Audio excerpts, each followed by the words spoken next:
ನಮಸ್ಕಾರ. ಯಾರಿಗೇ ಆಗಲಿ, ಯಾವುದಕ್ಕೆ ಆಗಲಿ, ಎಲ್ಲಿಯೇ ಆಗಲಿ, ಒಂದು ಕಾಲ ಅನ್ನೋದು ಕೂಡಿ ಬಂದೇ ಬರುತ್ತೆ. ಒಂದು ಬದಲಾವಣೆ ಅನ್ನೋದು ಬಂದೇ ಬರುತ್ತೆ.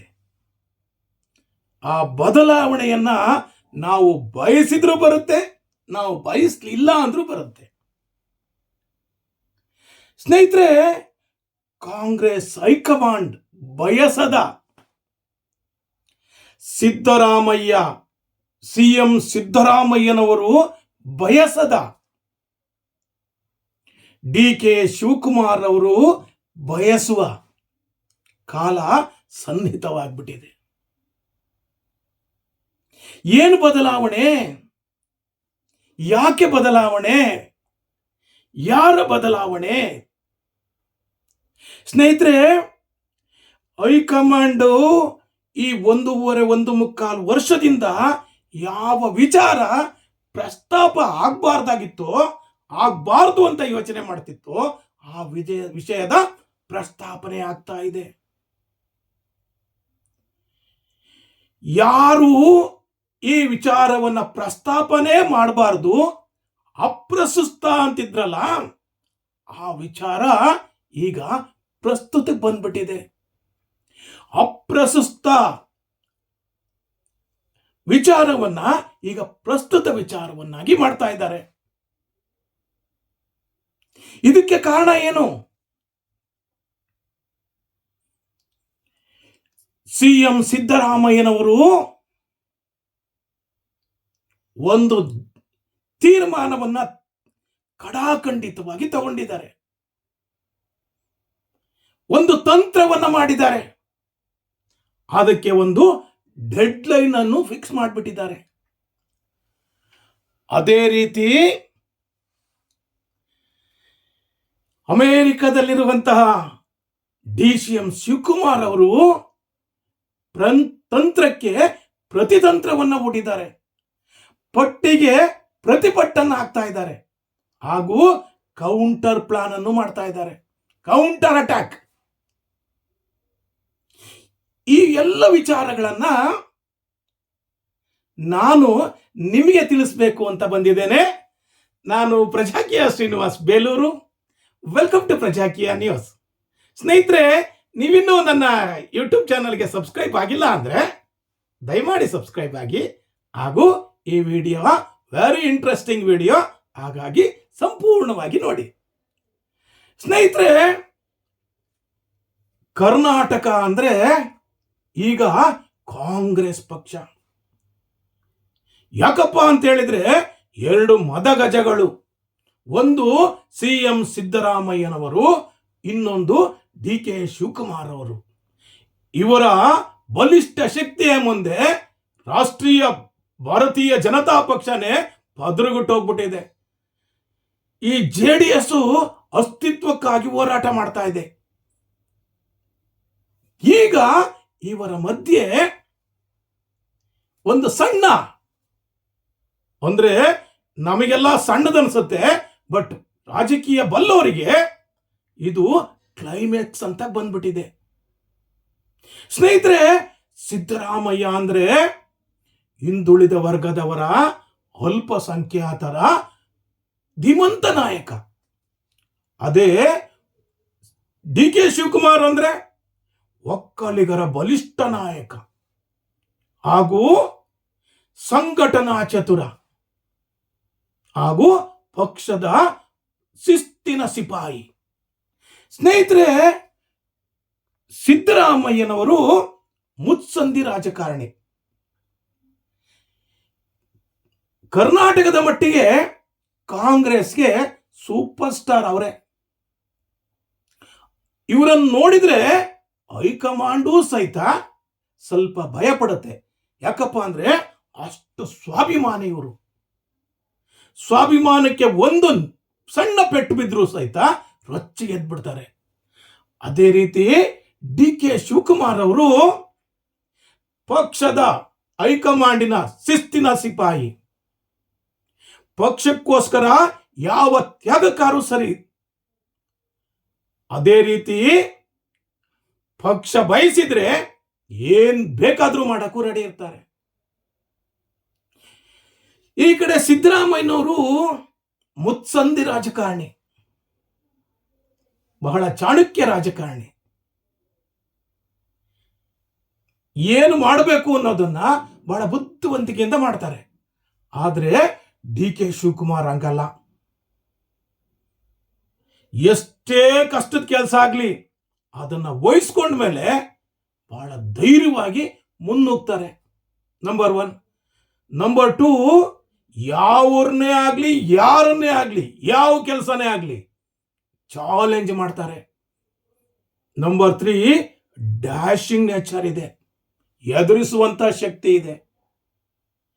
ಸಿದ್ದರಾಮಯ್ಯನವರಿಗೆ ತಮ್ಮ ಹಿಂಬಾಲಕರ ಚಿಂತೆ. ಆದ್ರೆ ಡಿ ಕೆ ಶಿವಕುಮಾರ್ ಅವರಿಗೆ ಮುಖ್ಯಮಂತ್ರಿ ಆಗ್ಲೇಬೇಕು ಅನ್ನೋದು ಚಿಂತೆ. ಈಗ ಕಾಲ ಕೂಡು ಬಂದ್ಬಿಟ್ಟಿದೆ. ಸಂಕ್ರಾಂತಿ ಕಳೆದ್ರೆ ಒಂದು ಕ್ರಾಂತಿ ಆಗುತ್ತೆ ಅಂತಾರೆ, ರಾಜಕೀಯ ಕ್ರಾಂತಿ ಆಗುತ್ತೆ ಅಂತ. ಏನಾಗಬಹುದು? ಸಿದ್ದರಾಮಯ್ಯನವರ ಪ್ರಕಾರ ಕೆಪಿಸಿಸಿ ಅಧ್ಯಕ್ಷರ ಬದಲಾವಣೆ ಆಗ್ಲೇಬೇಕು ಅಂತಾರೆ. ಯಾಕಪ್ಪ ಅಂತ ಹೇಳಿದ್ರೆ ಡಿ ಕೆ ಶಿವಕುಮಾರ್ ಇದಾರಲ್ಲ, ಅವರು ಅಧ್ಯಕ್ಷರಾಗಿದ್ರೆ ಯಾರನ್ನೂ ಕೇರ್ ಮಾಡಲ್ಲ ಅವರು. ಬೆಸ್ಟ್ ಉದಾಹರಣೆ ಏನಪ್ಪಾ ಅಂತ ಹೇಳಿದ್ರೆ, ಹಾಸನದಲ್ಲಿ ಸಿದ್ದರಾಮಯ್ಯನವರ ಮಿತ್ರ ಮಂಡಳಿಯವರು ಸ್ವಾಭಿಮಾನಿ ಸಮಾವೇಶ ಮಾಡಬೇಕು ಅಂತ ಯೋಚನೆ ಮಾಡಿದ್ರು. ಆದ್ರೆ ಕಳೆದ 3 ದಿವಸಕ್ಕೆ ಬಂದು ಡಿ ಕೆ ಶಿವಕುಮಾರ್ ಕೂತ್ಕೊಂಡು ಅದನ್ನ ಸ್ವಾಭಿಮಾನ ಸಮಾವೇಶ ಹೋಗಿ ಕಾಂಗ್ರೆಸ್ ಸಮಾವೇಶ ಮಾಡಿಬಿಟ್ರು. ಅಷ್ಟು ಅಗ್ರೆಸಿವ್ ನೇಚರ್ ಡಿಕೆಸಿದು. ಡಿಕೆಸಿ ಅಧ್ಯಕ್ಷರಾಗಿರೋರಿಗೆ ಸಿದ್ದರಾಮಯ್ಯನವರ ಮಿತ್ರ ಮಂಡಳಿಗೆ ಸ್ವಲ್ಪ ಭಯ. ಹಾಗಾಗಿ ಫಸ್ಟ್ ಡಿಕೆಸಿ ಅವರನ್ನ ಚೇಂಜ್ ಮಾಡಬೇಕು. ಯಾಕೆ ಚೇಂಜ್ ಮಾಡಬೇಕು? ಚುನಾವಣೆಯಲ್ಲಿ ಗೆದ್ದು ಮುಖ್ಯಮಂತ್ರಿ ಮತ್ತು ಉಪಮುಖ್ಯಮಂತ್ರಿ ಆದಾಗ ಕಾಂಗ್ರೆಸ್ ಹೈಕಮಾಂಡ್ ಒಂದು ಮಾತನ್ನು ಹೇಳಿತ್ತು, MP ಎಲೆಕ್ಷನ್ ವರೆಗೆ ನೀವು ಅಧ್ಯಕ್ಷರಾಗಿರಿ ಅಂತ. ಯಾರಿಗೆ? ಡಿ ಕೆ ಶಿವಕುಮಾರ್ ಅವರಿಗೆ. ಅದನ್ನೇ ಇಟ್ಕೊಂಡು ಸಿದ್ದರಾಮಯ್ಯನವರು ಈ ಗಾಳವನ್ನು ಹಾಕ್ತಾ ಇದ್ದಾರೆ, ಈ ದಾಳವನ್ನು ಉರುಳಿಸ್ತಾ ಇದ್ದಾರೆ. ಹೈಕಮಾಂಡ್ ಹೇಳಿದಂತೆ ಈಗ ಇವರ ಬದಲಾವಣೆ ಆಗಲೇಬೇಕು. ಅದಕ್ಕೆ ಡೆಡ್ ಲೈನ್ ಕೊಟ್ಟಿದ್ದಾರೆ. ಏನಂತ? ಮುಂದೆ ನಾವು ಮಂತ್ರಿಮಂಡಲವನ್ನ ಪುನರಚನೆ ಮಾಡಬೇಕು. ಅದಕ್ಕಿಂತ ಮುಂಚೆ ಅಧ್ಯಕ್ಷರ ಬದಲಾವಣೆ ಆದರೆ ಯಾರಿಗೆ ಅಧ್ಯಕ್ಷರಾಗ್ತಾರೋ ಅವರು ಉಳಿದಂತಹ ಕಮ್ಯುನಿಟಿಗಳಿಗೆ ನಾವು ನ್ಯಾಯವನ್ನು ಒದಗಿಸಿಕೊಡ್ಲಿಕ್ಕೆ ಸಾಧ್ಯ ಆಗ್ತದೆ ಅಂತ. ಆದರೆ ಸ್ನೇಹಿತರೆ, ಡಿ ಕೆ ಶಿವಕುಮಾರ್ ಒಂದು ತೀರ್ಮಾನಕ್ಕೆ ಬಂದ್ಬಿಟ್ಟಿದ್ದಾರೆ. ಒಂದು ಆಕ್ಷನ್ ಪ್ಲಾನ್ ರೆಡಿ ಇದೆ ಅವ್ರ ಹತ್ರ.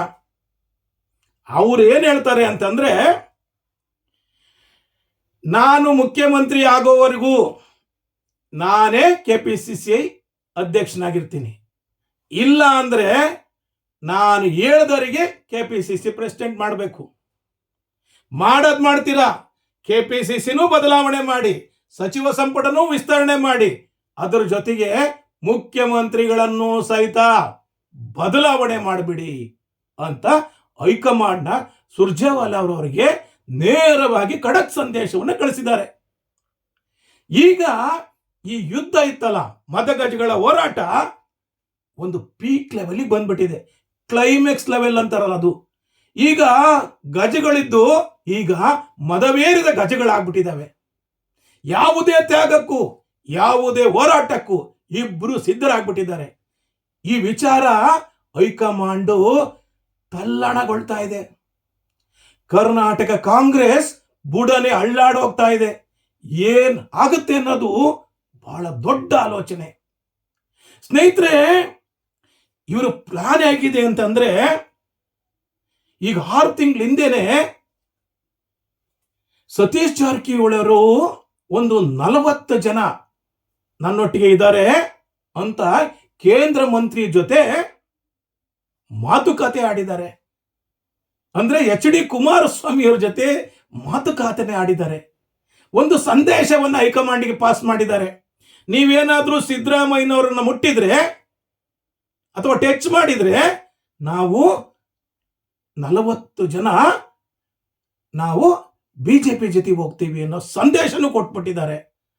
ಅದೇ ರೀತಿ DK ಶಿವಕುಮಾರ್ ಅವರು